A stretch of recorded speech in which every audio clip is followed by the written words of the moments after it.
Good morning guys, আশা কৰোঁ আপোনালোকে ভালে আছে আৰু মোৰ শ্বৰ্ট ভিডিঅ'লৈ আপোনালোকক স্বাগতম জনালোঁ। আজি ক'ত যাই আছোঁ বলকচোন আমি যাওঁ। গাইজ আমি মথাৰী চকৰ নিৰেন্দাৰ দোকানত আহিছোঁ কাপোৰ কিনিবা। কিহৰ কাৰণে কাপোৰ কিনি আছোঁ আপোনালোকক লাষ্টত গম পাব। বলকচোন এতিয়া আমি যাই থাকোঁ। গাখীৰ চাহপাত দিলা, আমি বিৰাট কনজুচ গাই।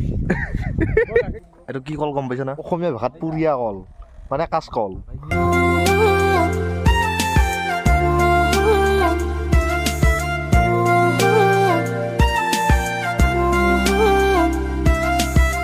নিৰাশ নকৰে। নাতিনাক এটা লাও পচন্দ কৰিছে, সেইটো বস্তুটো মই এতিয়া লাওটো পাৰি আছোঁ। এটা লাও পাৰব পৰা নাই গাইছ, এইমাত্ৰ সেইটো আমাৰ পানী লাও। এইটো আমাৰ জাঠা শাক, সেইটো সেই এইটো মূলা শাক, হাড়ৰ খেতি আৰু পালেং। আমাৰ এতিয়া মাজে মাজে আইতাই পুতিছে পালেং শাক।